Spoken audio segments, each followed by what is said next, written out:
bohong. Aku hanya memikirkan satu peraturan penting. Kenapa kau lakukan hari ini kalau kau bisa melakukannya besok? Few moments later.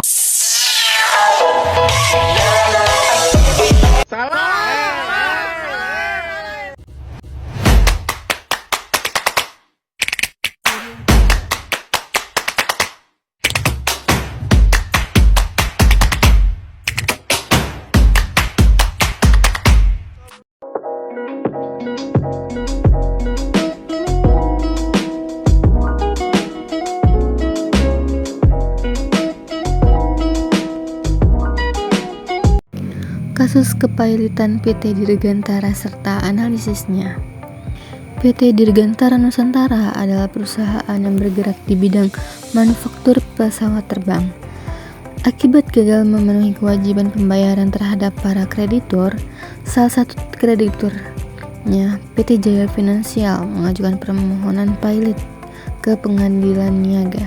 Kasusnya di sini, jadi PT Dirgantara ini memiliki utang sebesar 50 miliar kepada PT Jaya Finansial yang sudah jatuh tempo selama 6 bulan dan memiliki utang lain sebesar 30 miliar kepada PT Mekar Teknik yang juga telah jatuh tempo.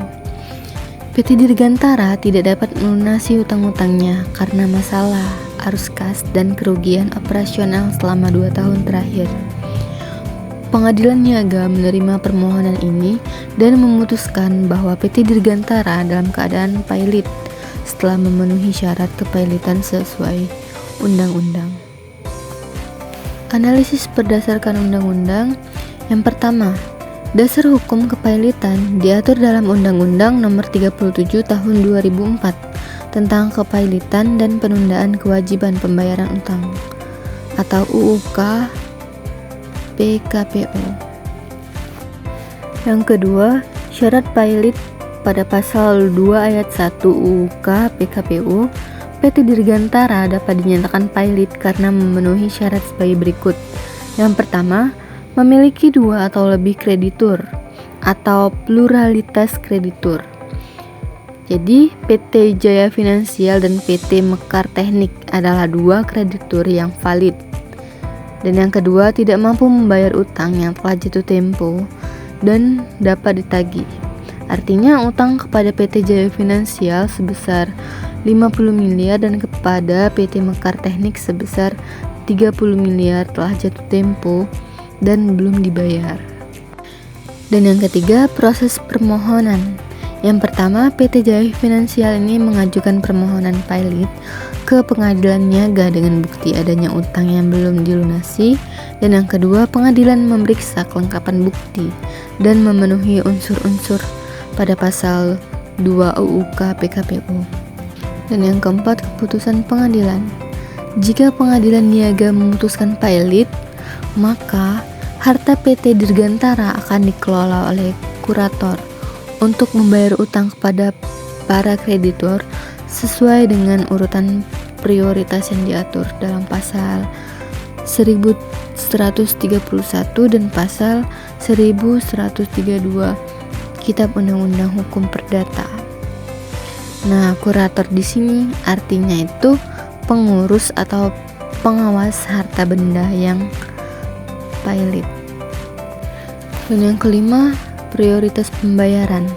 Pertama, kreditor preferen, misalnya karyawan dan pajak, memiliki prioritas lebih tinggi dibandingkan kreditor konkuren seperti PT Jaya Finansial dan PT Mekar Teknik. Dan yang kedua, setelah semua asetnya dijual, hasilnya akan didistribusikan sesuai urutan prioritas.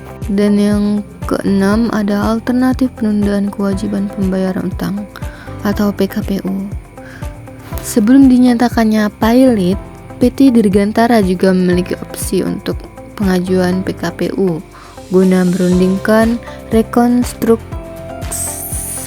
utang dengan kreditur. Namun dalam kasus ini opsi PKPU tampaknya tidak diambil. Jadi kesimpulannya, berdasarkan UUK PKPU, PT Dirgantara memenuhi syarat untuk dinyatakan pilot Proses ini bertujuan untuk melindungi hak-hak kreditur dengan mengelola dan mendistribusikan aset debitur secara adil. Namun, PT Dirgantara seharusnya mempertimbangkan opsi rekonstruksi utang melalui PKPU sebelum mencapai tahap kepailitan demi kelangsungan usahanya.